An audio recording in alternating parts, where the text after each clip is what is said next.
All right, you guys, I think we're about ready to get started. It is 6 o'clock and I like to start right on time. So welcome to the healing power of plant foods. I'm April Ashcroft and I'm really excited to have you here tonight. Who has been to my class before? Anybody? You have? Okay, that's it. So I got some newbies tonight. Awesome. Welcome. I'm so glad you're here. I have got a secret to tell you that nobody else is talking about regarding viruses and protecting yourself. The most important thing that you can do to protect yourself from any kind of virus or bacteria or any kind of pathogen that comes your direction is to eat plants and eat lots of them, especially fruits and vegetables. We've been told our entire lives we need to eat more fruits and vegetables, and I'm telling you, they're powerful foods that will protect your body. They boost your immune system, they help cleanse and detoxify, and nothing is going to keep those things from coming into your body necessarily, other than, yes, a mask and social distancing and all that stuff's going to help.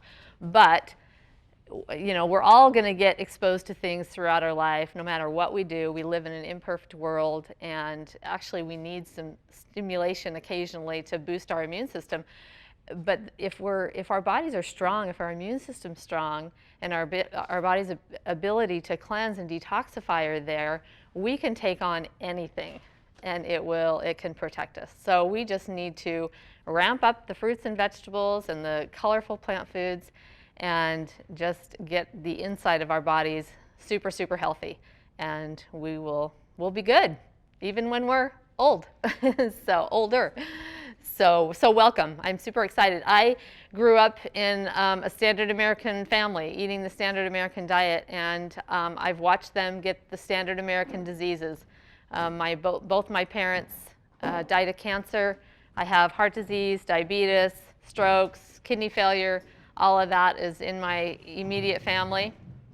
And I decided 20-some years ago that I was going to do something different to reduce my risk of those things. And over the years, the things that I've learned are super exciting.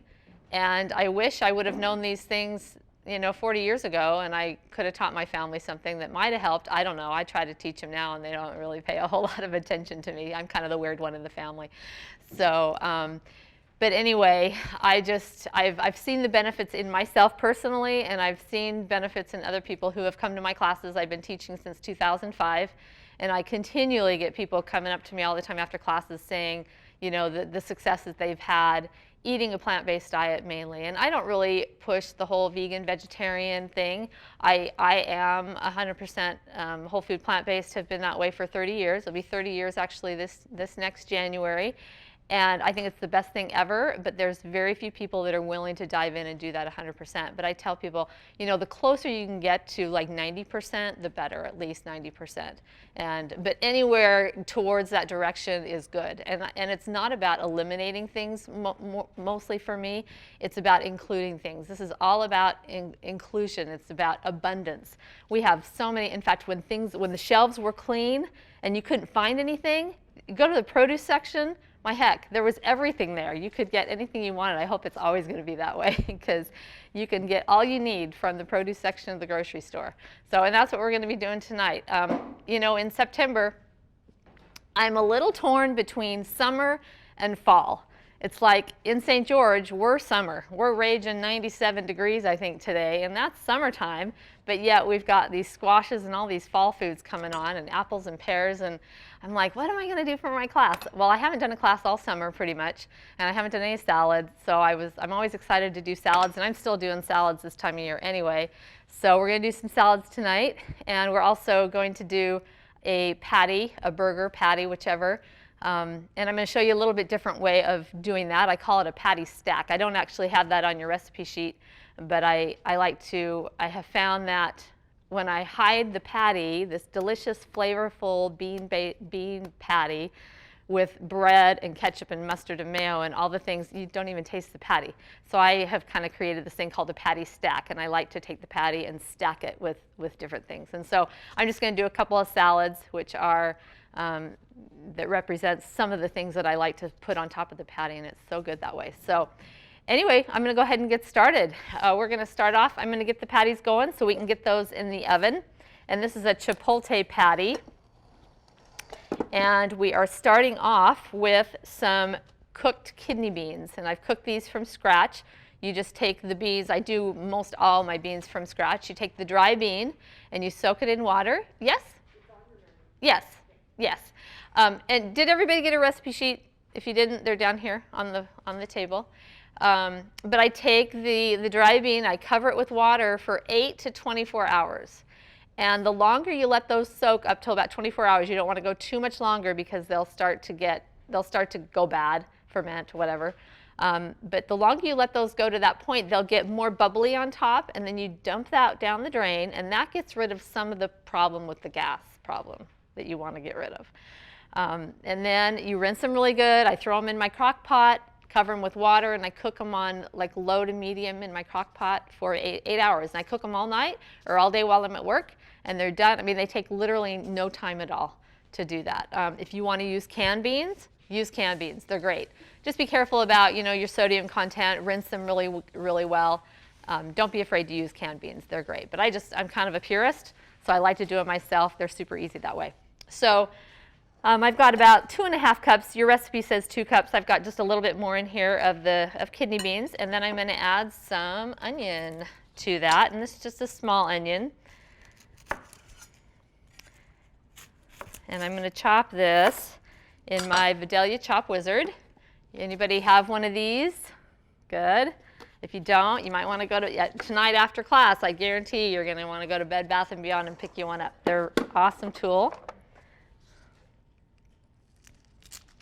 And onions have organosulfur compounds, and you experience those every time you cut an onion open and start to chop it, right? You start to get teary-eyed. Those are sulfur compounds, and they are creating anti-cancer compounds. Uh-oh, there went half of it on the floor. You want to grab that? Yeah, you could probably just wash it real good. They have powerful anti-cancer compounds. Large European studies showed that people who eat the most onions have the least cancers of all types.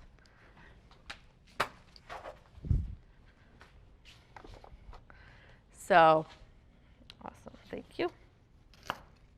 So we want to get those onions in. Now, they also decrease risk of heart disease. They reduce inflammation. They fight viruses, onions. The best way to eat them, of course, is raw, but cooking them is good as well. What I like to do is cook some, and then, like if you're having a burger, you can have cooked ones in your patty, and then have some raw red onions on with the burger, or in the salad that you're having with the burger, with the patty. And then we're going to go with a clove of garlic. And garlic is the same as the onion. They have those organosulfur compounds. In fact, all the allium family vegetables, onions, leeks, scallions, garlic, green onions, red onions, white onions, all onions. They all have the same properties, although your red onion is going to have more antioxidants, more of those phytochemicals. They're some of the best onions. Red and shallots are another one that's super, super high in antioxidants. I don't use shallots a lot, really ever. They're pretty expensive, but I should probably venture out and try some shallots.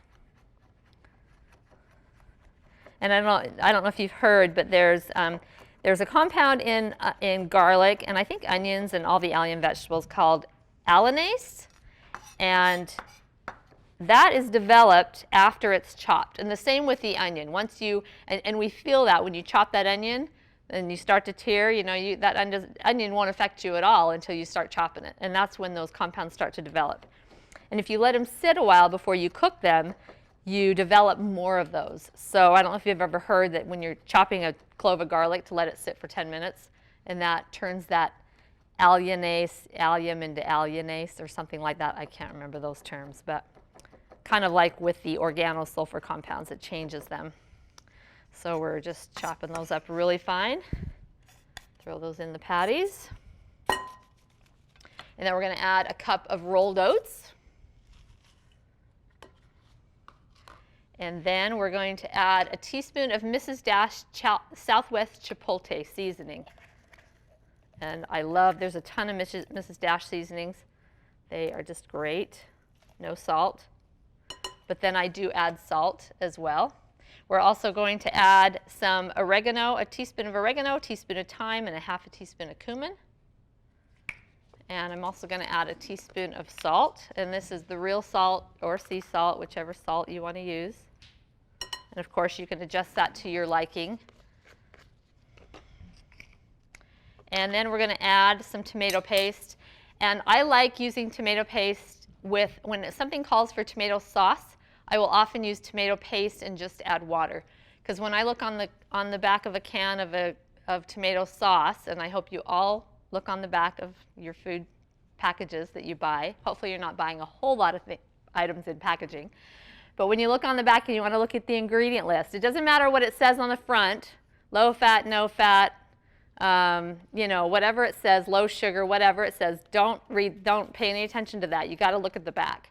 And a lot of times on your tomato sauces, it'll say sugar, corn syrup, salt, natural flavorings. What the heck is a natural flavoring? It's natural, but what is it? I don't know. So again, I'm kind of a purist. But with tomato paste, a lot of times I can find tomato paste that's just tomatoes. Just tomatoes, maybe a little bit of salt. This has got some citric acid in it. This is organic tomato pulp and citric acid. That's it. No natural flavorings, no nothing like that. So that's just something to kind of look for. So I'm going to put in, let's see, we want about 4 tablespoons of tomato paste. So that's about 1/4 cup. And I'm just going to guesstimate here, which is about 1/2 can.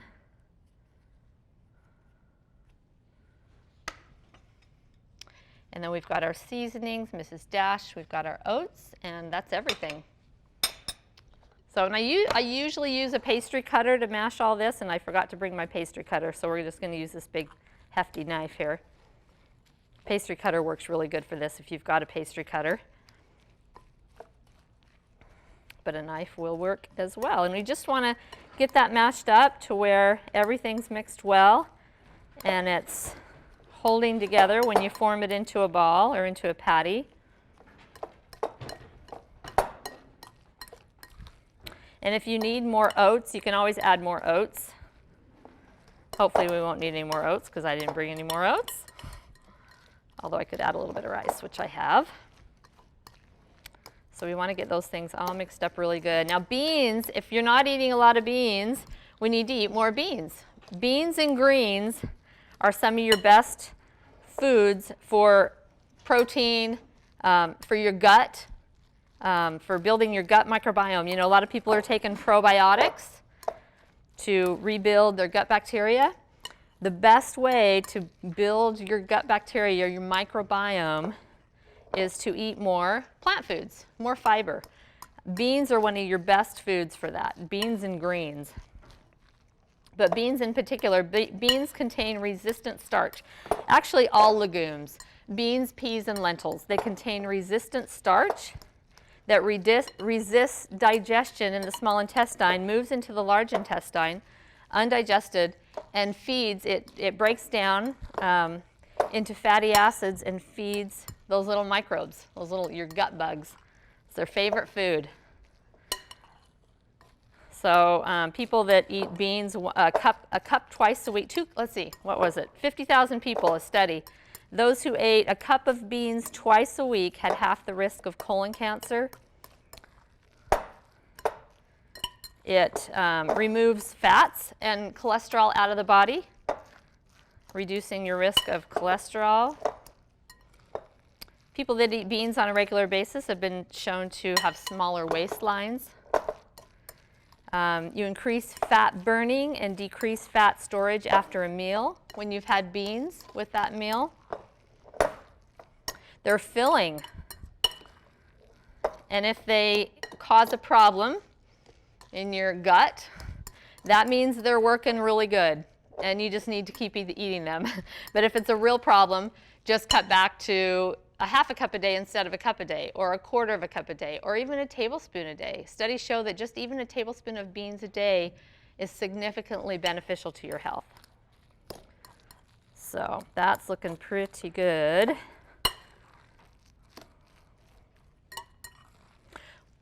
I forgot to set that. Did you turn that oven on? You are so good. She's awesome. This is Jan, by the way. Sorry, I didn't introduce Jan. My helper. Help part. Good thinking.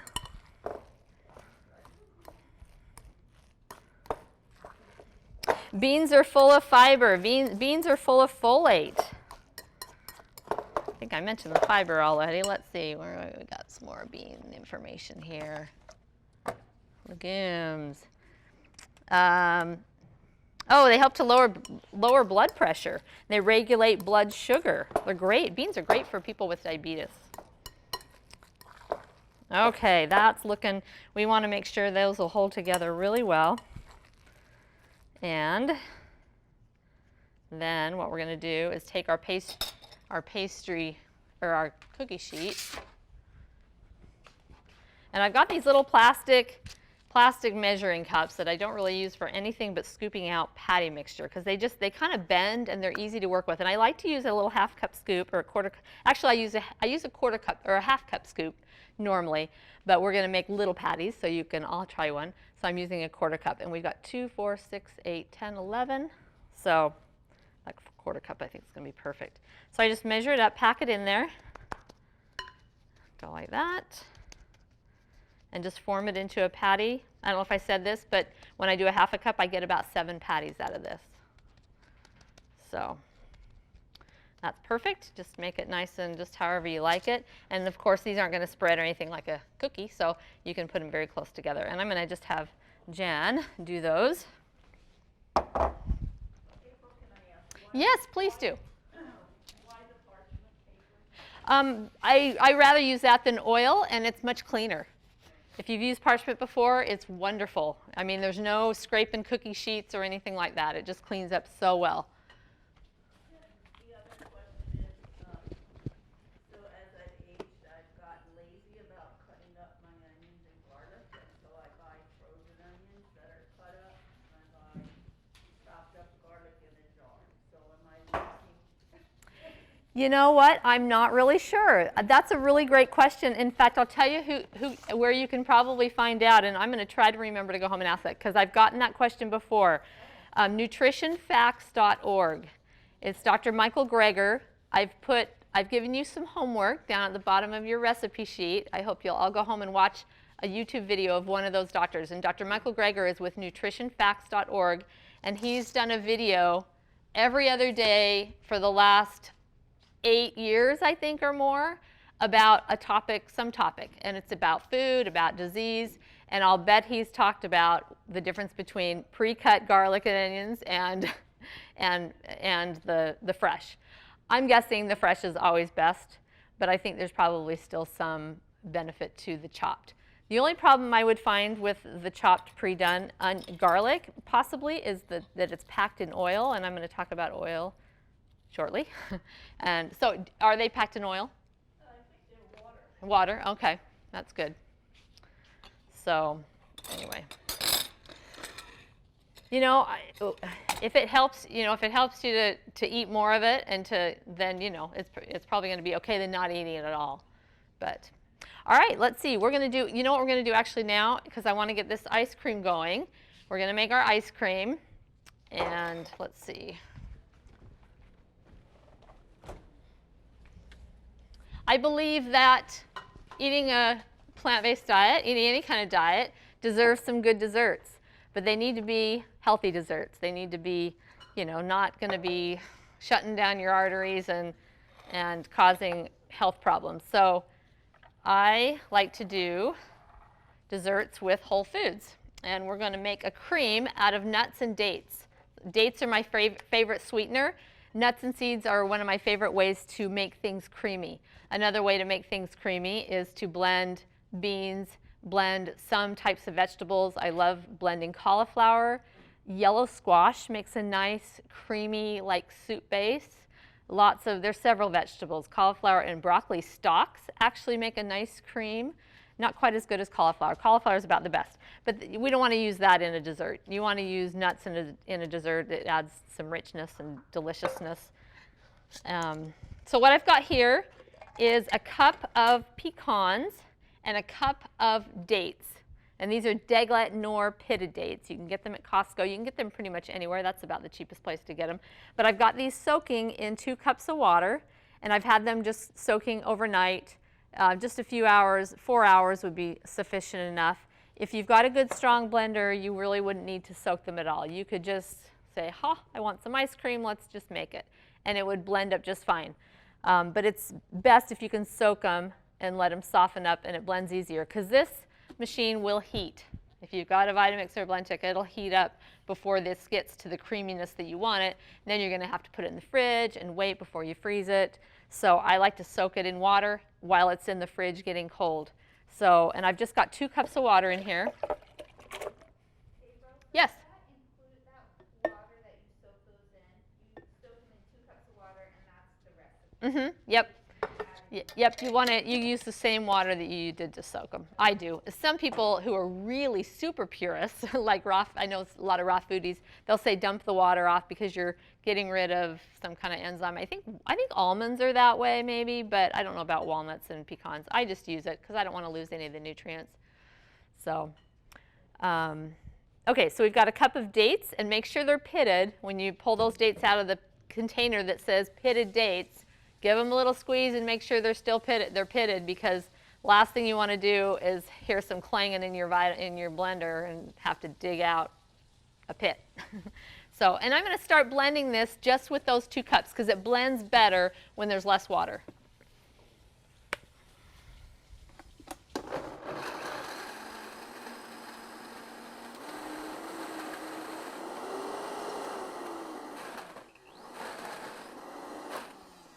Okay, we're going to go ahead and add some more water. That's not quite enough to get that going. Now, like I said, you want this cold.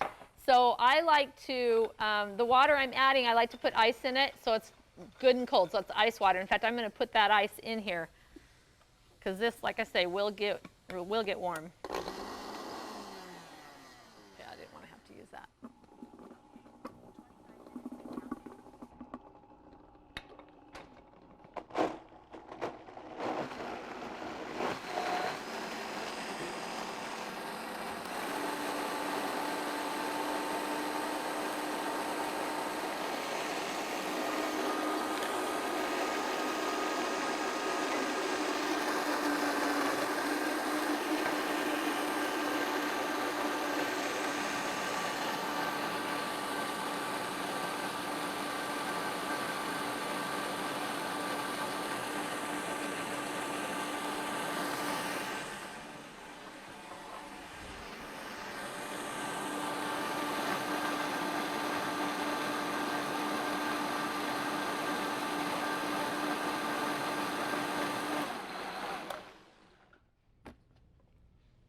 Okay, I'm going to add two tablespoons of, I think I measured this right out, so I'm just going to go ahead and put it in, 2 tablespoons of maple syrup.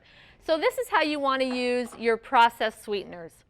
I use dates in probably 98% of the desserts that I make, or some kind of dried fruit. Raisins are good as well in certain things. But if I do use a processed sweetener, I use it just mainly for flavor. Like I'll use molasses in a gingerbread type cookie. It's just a couple tablespoons. Same with the maple syrup. I'm using the maple syrup so it gives a little bit of a mapley flavor. You know, any kind of like a turbinado sugar or a healthier sugar. I like to use the mainly dates, and then if I need to kick up the sweetener a little bit, because it's kind of hard if you're making a cake or cookies, mainly a cake, it's hard to have that nice kind of fluffy cake-like texture when you've got so many dates in it and you want to make it sweet. So it might be helpful to do a little bit of a processed sweetener. So I'm going to go ahead and just add that maple syrup, and then we're going to go with a little bit of vanilla, about a teaspoon of vanilla. Now this is a maple pecan, and this kind of combination, without the maple syrup of course, is the base of different types of ice cream. I use cashews and dates when I'm doing a vanilla ice cream, and then I'll put in a little bit more vanilla. And I've done like a chocolate ice cream, and I've used cashews where I put cocoa powder in it. I've done a mint chocolate where I've added the cocoa powder plus a few drops of mint essential oil. So, so good. I've added strawberries for a strawberry ice cream. You can just get creative with it and make whatever flavor ice cream you want.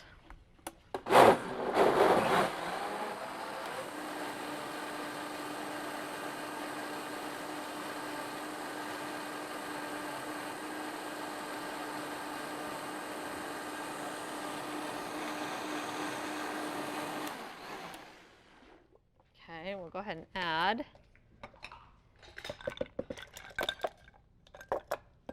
the rest of that.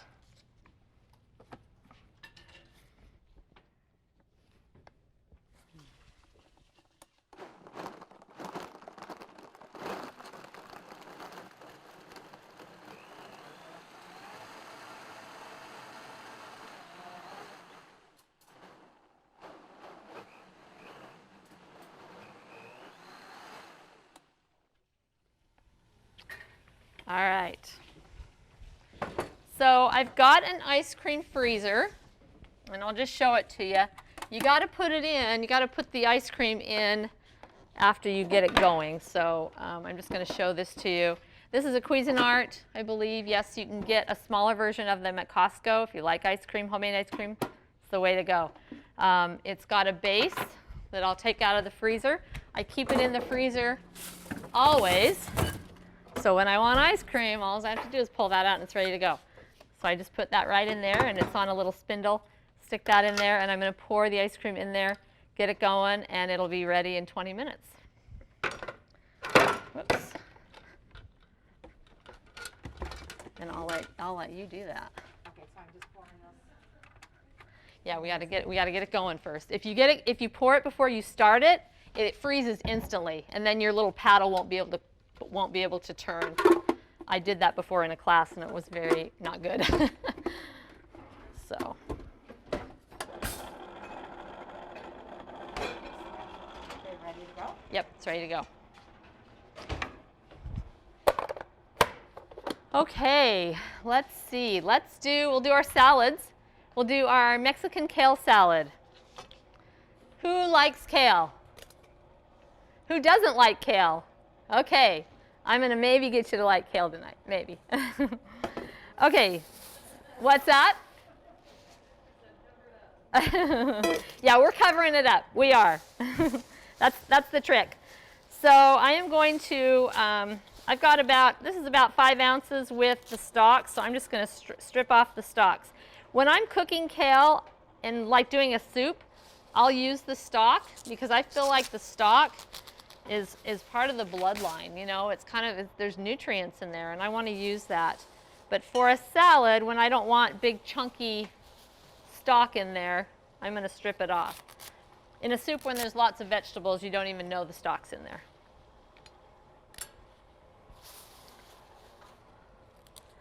Now, kale is a cruciferous vegetable.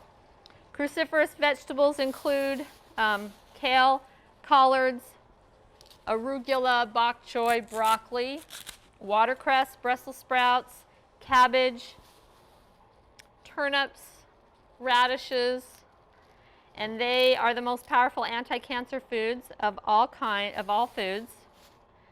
In studies where they increase vegetable intake in the population by 20%, cancer rates drop 20%. When they increase cruciferous vegetables 20%, cancer rates drop 40%. They cleanse and detoxify your cells. They inactivate carcinogens before cell damage can occur. They go through the compounds in the vegetables, in the cruciferous vegetables, literally seek out damaged cells in your body and attack them. They seek out viruses in your body and attack them and remove them. Your best anti-COVID-19 food right here.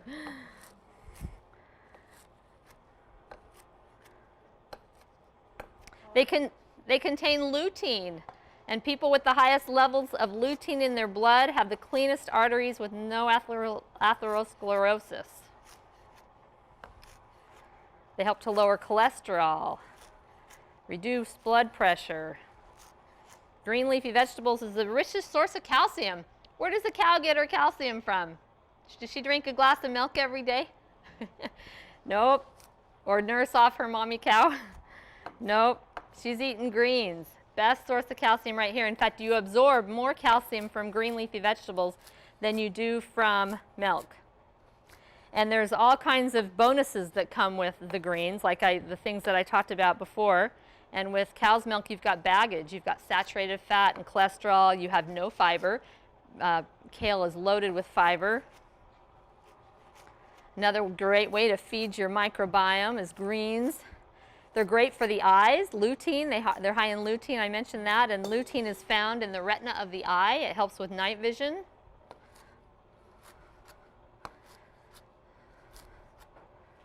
And we're just going to we're going to chop this really nice and fine. In fact, the more you chop it, the better it is. So in one part of the cell of the kale or the broccoli, of the cruciferous vegetables, is a compound called myrosinase enzyme. And in another part of the cell is glucosinolates. And when you chop this, and you chop it and chop it and chop it, or chew, chew, chew, you're creating more of those compounds. Oh, I'm going to need that. You create more of those compounds, and you're actually creating a substance, a phytochemical called glucosinolates, myrosinase, anthocyanins. I think that's it. Anyway, you create another compound that is those cancer compounds.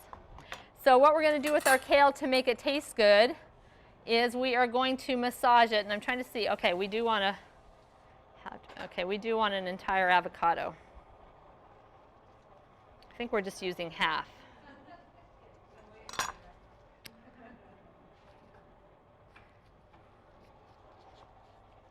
Actually, we're going to do a quarter of the avocado.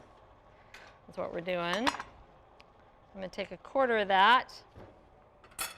So we want to massage our kale with a fat. And most people will use olive oil or coconut oil or some kind of an oil.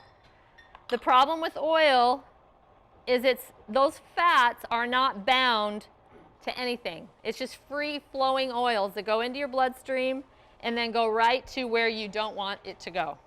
And it turns to fat. Dr. McDougall likes to say from your lips to your hips is what oil does. And we're going to add to this, we are going to add some apple cider vinegar to this. I want to keep track of my recipe here because I don't want to get this wrong. Okay, so we got a tablespoon of apple cider vinegar. We're going to do some lime juice and lemon juice. We're going to do the juice of 1 lemon, and that's about 3 tablespoons. I'm going to, we'll not add more. And then we're going to go some lime juice.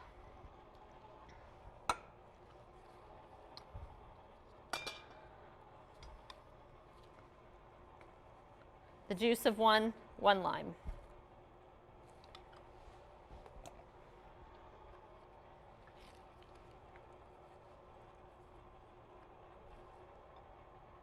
And I think that's all that I'm going to have to use that for. And I'm just going to kind of break up this avocado. And we're going to use this oil from the avocado to massage our kale.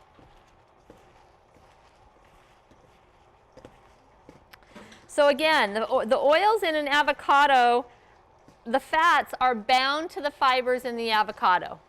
So that oil is not getting into your bloodstream nearly as easy as it does when you take a tablespoon of oil and you put it in your food. So when you eat avocado, it takes hours for that avocado to digest and for those oils to get where they're supposed to go, to make your skin nice, to make your blood flow nice, to lubricate your joints, and whatever else oils do for you in whole foods. When you drink olive oil or eat it in free-flowing style, it's coating the inner lining of your arteries, and on the inner lining of your arteries you have endothelial cells along your arteries, and those endothelial cells produce a gas called nitric oxide. The most powerful food that produces that nitric oxide is green vegetables. Okay? I didn't mention that green vegetables boost your immune system as well. I don't think I mentioned that. Your immune system's favorite food. But when you put olive oil in your food, that oil coats the lining of your arteries and it shuts down that nitric oxide production from those cells and makes your arteries get stiff and makes the calcium built up on your arteries. And so oil's not really a good food. Even coconut oil, even olive oil. Olive oil is 28% saturated fat. That's not low saturated fat. And if you question me, and I hope you do, I highly recommend going on to YouTube and watching the video from Caldwell Esselstyn. I've got him listed on your homework there. Heart attack proof. Become heart attack proof with his program. And he'll tell you, in fact, on my website, if you don't want to go to his site, I've got several videos, a few that talk about the olive oil. And my website's listed on your recipe sheet, healthforlifecooking.com. On the front page, I've got several videos listed. One is Dr. Caldwell Esselstyn's video about oil and why it's harmful. And then also there's several others from some of the doctors that I follow that talk about oil too and why it's not a health food. It's really horrible for losing weight because that oil goes right, like I say, right where you don't want it to go. And when it's bound to that fiber, most of the oil in that food goes into the toilet bowl. It's not getting absorbed into your body because it's bound to those fibers that are in that whole plant. Okay, we're giving that kale a really good massage here, and it's breaking down really nicely to where you're not even going to hardly know it's in there. It's going to give it some nice color.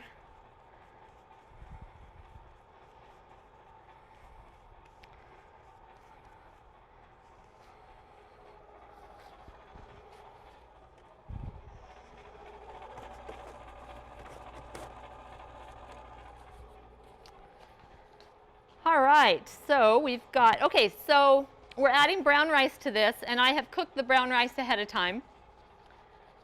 And you can use white rice if that's what you're used to and that's what you prefer, but I highly recommend weaning yourself off white rice onto brown rice. Much higher in fiber, just better for you, better nutritional profile. But I cooked this cup of rice, just regular long grain. Actually, this is short grain rice, come to think of it. You can use long grain, short grain, whatever you want. And towards the end of cooking, I stirred in a teaspoon of chili powder and a teaspoon of cumin. That just adds just a little bit extra flavor to this salad. And so I've got that, and I'm just going to go ahead and add that in.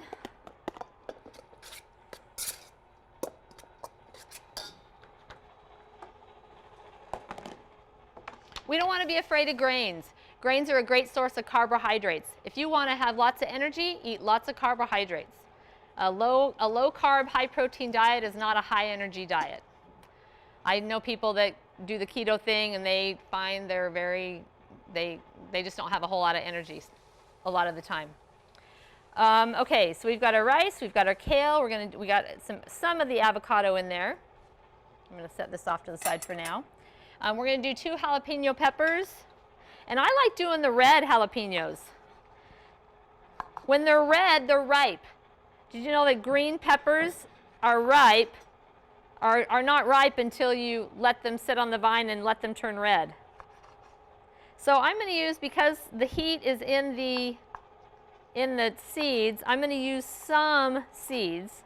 We don't want this too hot. And I have found that I can do one with seeds. And there's not enough chili powder in there to do anything. And then I'm going to take the seeds out of this one because I don't want the seeds in this. I don't want that much heat. If you want more heat, feel free to use more seeds. One thing about the heat issue is you can't take it away. You can always add.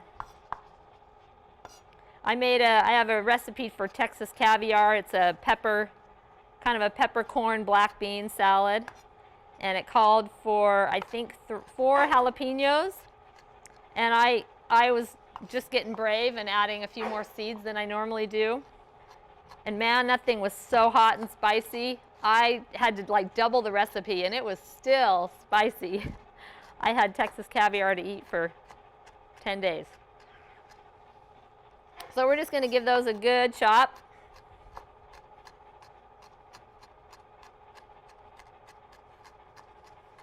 Is that Jan? Is it the onions or something? I don't know. I always sneeze 3 times and I'm nauseously so sorry. Okay, we've got. Oh, by the way, peppers. Bell peppers are one of your richest sources of vitamin C. Vitamin C is an antioxidant. And when you hear antioxidant, from now on, I want you to think anti-aging, because that's what antioxidants do. They protect your cells and keep you from aging. And we all want that. We've all been looking for the fountain of youth right here. A good example of how antioxidants protect cells is you take an apple, and the cells of that apple will turn brown if you let it sit on the counter for very long, right? We've all seen that. But if you put some lemon juice on it, which is an antioxidant, it protects that and keeps it from turning brown.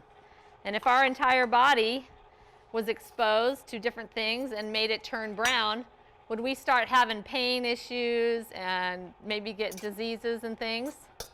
That's why we need more antioxidants to protect our cells. Okay, those peppers are in. We got our lemon juice and lime juice and rice vinegar, and now we're going to do some cilantro.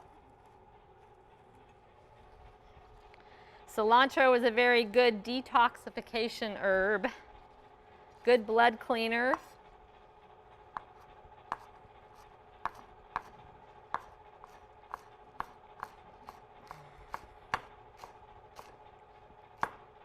And I know some people think cilantro tastes like soap, and to some people it does. Does anybody have that problem here? Oh, I'm sorry. I won't put too much in. It's actually a chemical thing in your body. It's not all in their head. You don't like cilantro either, do you? Oh, do you? Okay. But I grew to like it. You could totally leave the cilantro out if you want. Cilantro is really nice, though, in a salad to add some flavor. Okay, cilantro. And then we're going to do a red bell pepper. And I'm going to use the chopper again. They have 2 types of blades. This smaller blade right here, and then the larger blade. This one I like to do, a fine diced onion. And then this I do, bell peppers, things like that I want a larger chunk.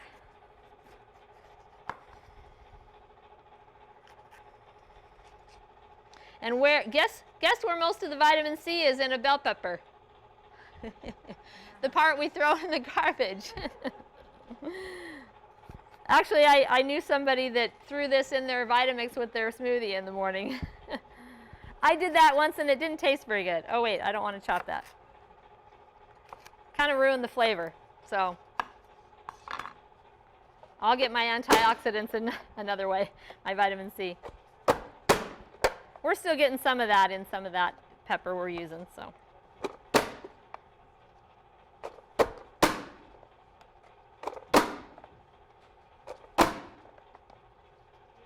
Yeah. My go-to meal? Yeah, your go-to, like, top 2, 3 meals after Mom ever. I love to cook. I don't mind getting in the kitchen. I'll make a salad like this for dinner. But this is all I make. Like I make I'm a one-pot meal gal. I don't do this and this and this. It's all one. I'll do a like patties, and then do an easy salad. Like we're doing this coleslaw tonight, so I'll do a coleslaw.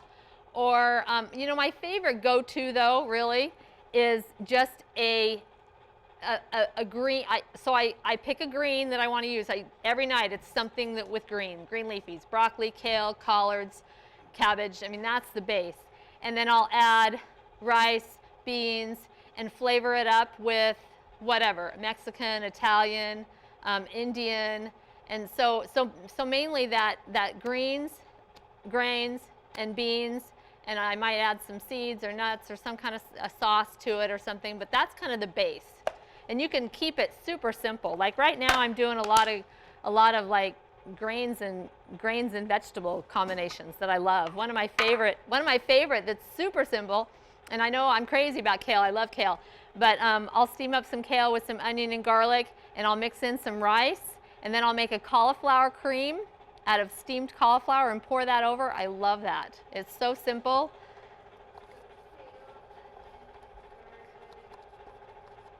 And then I just, I cook the kale till it's tender, and then I'll stir in some rice like I had done tonight. And then I'll pour that cauliflower cream over the top. I could have that 2 or 3 times a week.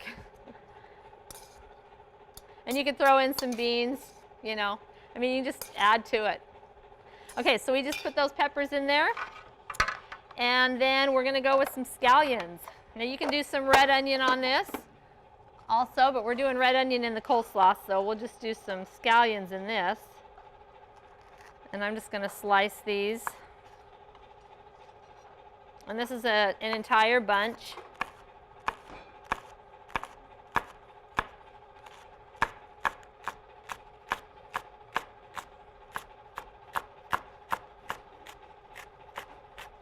I like to go down into the light green area. Don't like to throw away too much of this onion.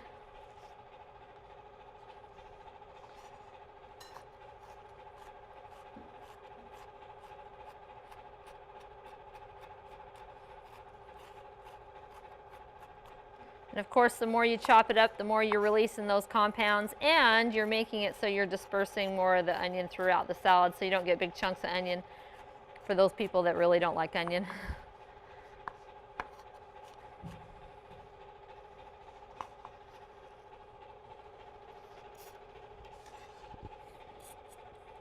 And then we're going to do some tomatoes, and I think Jan's got them all cut up back here. How long do you let that go? I mean, is it okay to keep going? It can go. Yeah, it'll start getting, maybe in another 5 minutes I'll check it, and because we can always set it in the freezer. Huh? About 30 seconds on the pan. Oh, okay.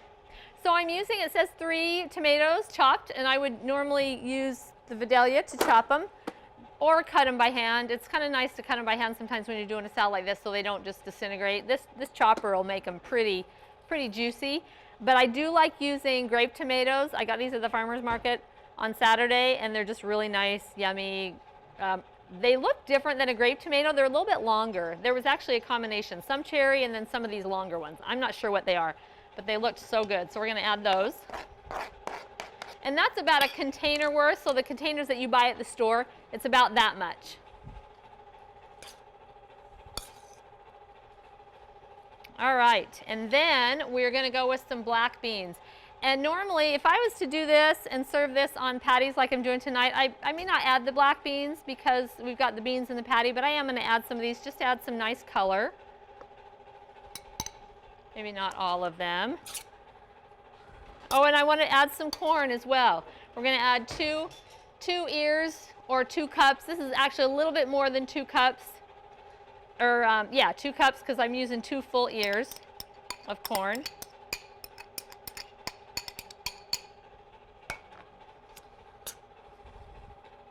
And that just adds more dimension to this. It's raw corn. Yep, raw corn. I love it raw.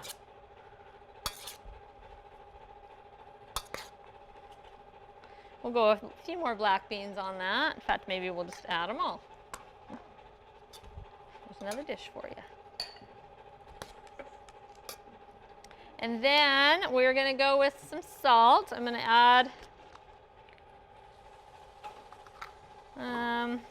let's see, I think we'll add about a teaspoon of salt. And then we're going to add the rest of this avocado. One thing bad about this salad, because you are adding the avocado to it, it doesn't keep really well. It'll keep, like if I was serving it tonight, you know, which I am doing, it'll be good tomorrow, and then not a whole lot longer. So, well, I'll just use this. Oh, we'll use that.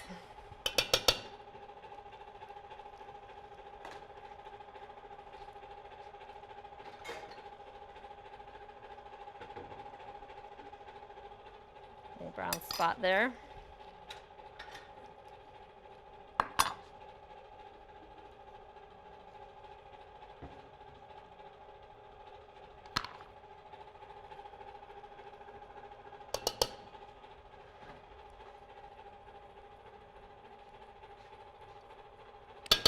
I'm going to need a bigger spoon for that. Oh, you can see that. Doesn't that look so good? And then you can just adjust the, your lemon juice or your vinegar or whatever to this. Or, yeah, lime juice, lemon juice.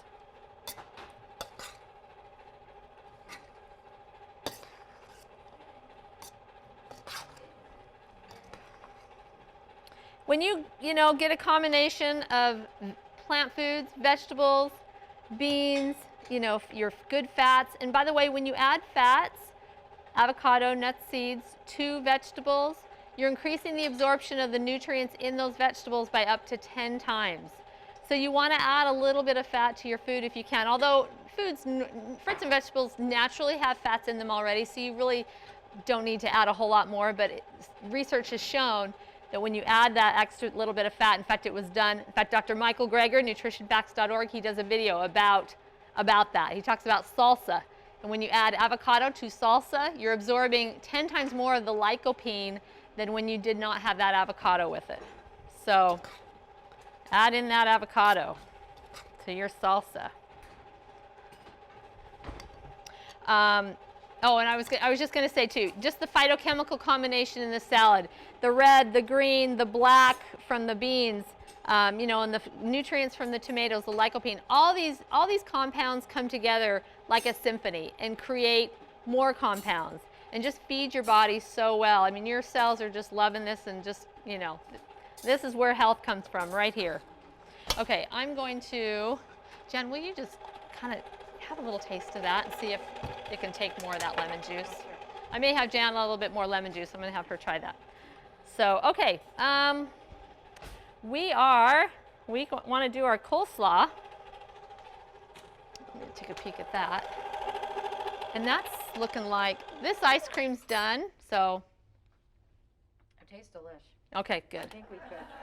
I mean, I think it wouldn't hurt to add this Okay. along. We haven't. It's a little spicy, so if somebody doesn't like it, Oh dear. doesn't like spice. That's the bad thing with jalapenos. Sometimes you get a spicy one and sometimes you don't. Okay, so look at this ice cream. Can't you just get a spoon and... I just added ice cream maker to my Costco list. I don't know about any of you guys, but I don't know. I don't think they have them this time of year. oh, They only have them in the spring, I think. Okay. here, try to scrape any of that off. Or you want me to get you a spatula? We'll just do that. Okay. And we can let's just stick that in the freezer for a minute. Oh, those patties are done. You want to put another cookie sheet over that and maybe stick it in the oven until we're ready, so they stay hot. I'm just going to stick that in the freezer just for a moment. Okay, we are going to add to our coleslaw, and not a whole lot. I've already got my cabbage shredded. Oh, they're in the underneath the, yeah. Oh, bottom oven, sorry. Okay, so all we're putting in on our coleslaw besides the cabbage is some bell pepper and some red onion. And you could add, as I was typing up my recipes, I thought, I should try adding, which I wouldn't even need to try it, it would be good. But you can just get creative with the coleslaw, add some celery, shred up some carrots, do some purple cabbage with it. We'll just keep it simple tonight though. And do some red bell pepper, and I'm chopping this up really fine. Are you loving this chopper? Bed Bath & Beyond, $19.99 unless you have a coupon, and then you can get it for like $16. I think you can get them online too. I think Target, I've seen them at Target. It's been a long time though since I've seen them at Target.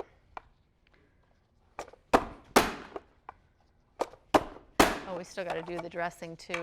Is the blender clean? It is, okay. All right, we'll just add that to it. And then we'll do some red onion. We'll do about a half a cup of red onion. And you can just kind of, do whatever amount you want of the onion and the bell pepper. I like to do, I do a lunchtime salad. That's pretty much what I have for salad or for lunch every day is a salad. And I like to do cabbage-based salads. I'll do a coleslaw like this and use that for the lettuce and then just add whatever else to it that you would a regular salad. Bell pepper, tomatoes, just whatever you add to your regular salad. Just because you do coleslaw or just because you do cabbage doesn't mean you can't treat it like a green salad.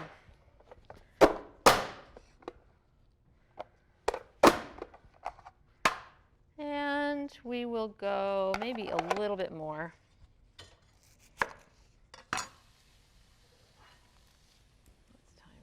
Perfect. Okay. And we'll just go ahead and add that. In fact, I love to do a Mexican slaw. I have a recipe for that. And it's this, and I add black beans, cilantro, and some avocado. And then I do a cilantro lime vinaigrette. And that's super good with Mexican food. Okay, then we'll just move over here to the blender. I'm going to do this salad dressing that's going to go on here. And this is a seed spread. You can use this spread for spreading on a sandwich. You can use it in place of like you do with a mayonnaise. So I'm using a cup of raw sunflower seeds. Sunflower seeds are super high in iron and zinc. They're high in lignans. Lignans convert to phytoestrogens in the body, which is a really good thing for us women and men. Okay, and then I'm going to add some lemon juice, the juice of 1 lemon, which is about 3 tablespoons, and 3 tablespoons of apple cider vinegar, and a teaspoon of onion powder, half a teaspoon of garlic powder, half a teaspoon of salt, and a half a teaspoon of mustard. And we want some water. Can I sneak in here and grab some? Hot. You want cold? Yes.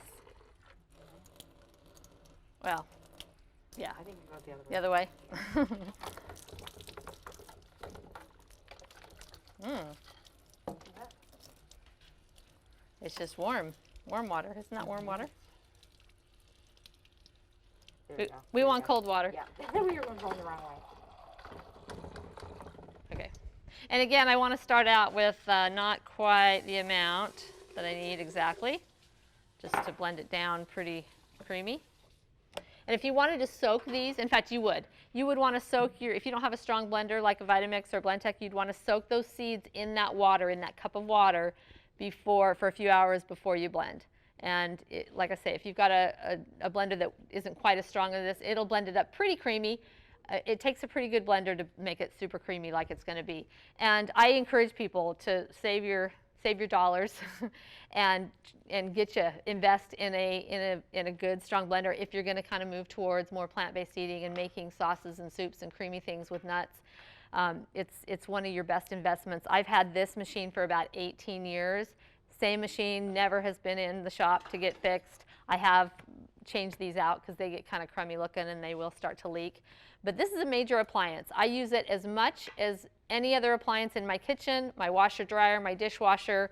I use it every single day. It's worth every penny. So, and Costco has a pretty decent deal. Although I'll tell you, like I said, I've had this one for a long time and I've always thought I wanted to get a backup, just to have a second one for classes or whatever.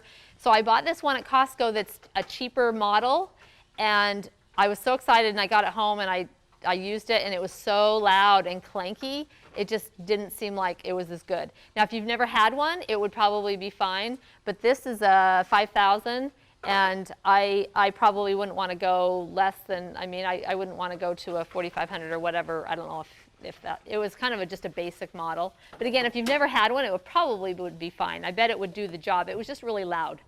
So anyway, for whatever that's worth. Okay, I'm going to go ahead and blend.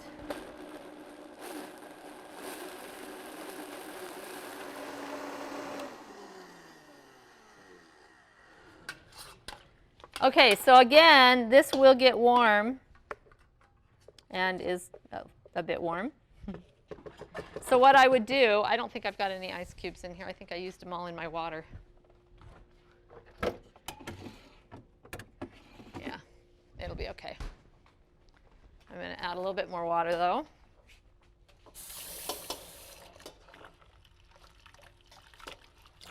What did we say that way was?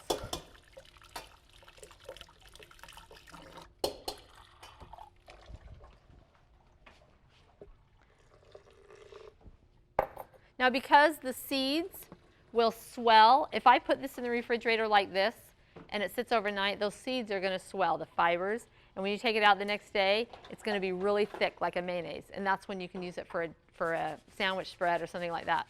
We're just going to put it over the coleslaw, kind of like it is. You can do a dilly. I have a dilly ranch salad dressing where I do this, but I thin it down a little bit more with water so it's pourable, and I add fresh dill to it. It's really, really good. A nice ranch substitute. All right. We're going to go ahead and just stir this in to our salad, our coleslaw. And you can use however much you want to use.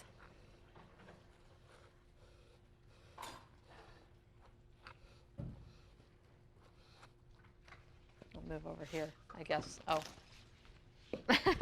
I'll stay here. Save the work for the camera guy, camera girl.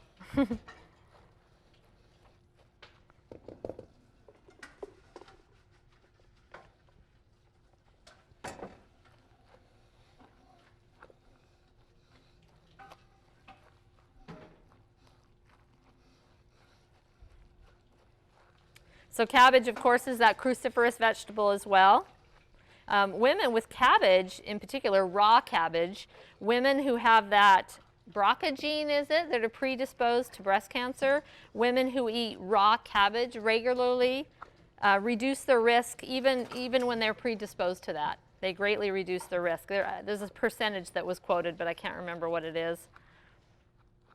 I think it was in half. They cut the risk in half. In fact, that's the way with any kind of cruciferous vegetable. I think I did mention that it decreased your risk of getting any kind of cancer in half.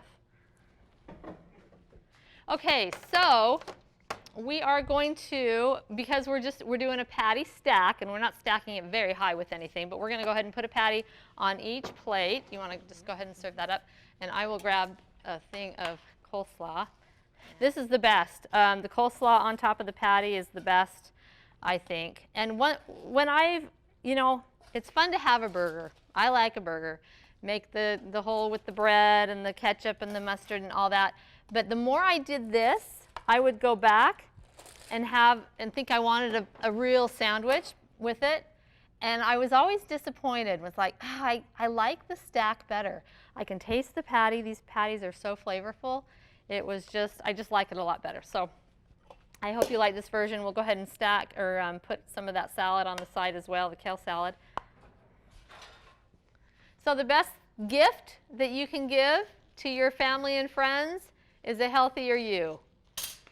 And the best gift that you can give to yourself. I mean, when our health is bad, when we are sick down with a cold or flu or whatever, what's the one thing that we probably want more than anything else at that time? We want to get better, right?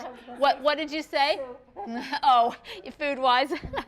I mean, as far as, you want to get better. I mean, that's what's on your mind. What can I do to get better? And who wants to have worse things than cold and flu and all that kind of thing? There's a lot of autoimmune stuff going around, not going around, it doesn't get spread, but fibromyalgia and Crohn's disease and arthritis, and all those things have a strong dietary component. Inflammatory problems. I've been learning a lot about inflammatory issues and how a plant-based diet is super anti-inflammatory. And the more, of course, you eat of those anti-inflammatory foods, the less you reduce that pain in your body. And sometimes you have to go a little bit beyond that and try some elimination diets and, kind of tweak different things. But, food's amazing what it can do for you. So I hope wherever you're at with your dietary routine, I hope you can just kick it up a notch, make it a little bit better, add more plant foods, more. That's my message tonight is more. Eat more.